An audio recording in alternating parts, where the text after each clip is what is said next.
मानतो. नाही राऊत साहेब, तुम्ही म्हणता की अस्वस्थ असण्यामागे काही कारण आमचे का आता आमचे 6 गेले, कशा करता अस्वस्थ होते? नाही, अस्वस्थ होण्यामागचं मूळ कारण हा निधी असतो. कारण त्या मतदारसंघाचा विकास किंवा त्या कसला विकास करतायत, कसला विकास? 100 कोटी दिले तरी हे विकास नाही करू शकत. नरेंद्र मोदी वाराणसीचा विकास नाही करू शकले अजून. नागपुरात जाऊन बघा काय विकास आहे तो. कसला विकास, कसा विकास कोसळतोय तो बघा तुम्ही. नांदेडला काल पूल कोसळला, मिसिंग लिंक कोसळला, अख्ख्या राज्यभरात रस्त्यांवर खड्डेच खड्डे. हा विकास? कोणत्या विकासासाठी यांना अस्वस्थ व्हायचं कारण आहे? लोकांमध्ये राहायचं, पुढल्या निवडणुकीसाठी संघर्ष करायचा आणि आम्ही सत्तेत येऊ हा आत्मविश्वास ठेवायचा.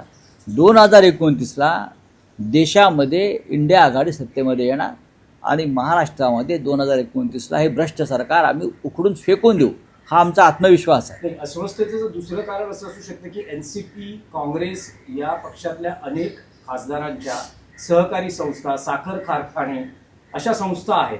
त्यामुळे साहजिकच या दबाव येतो. मग तुम्हाला माननीय पवार साहेबांकडून उमेदवारी लढताना जिंकताना हे आठवलं नाही का?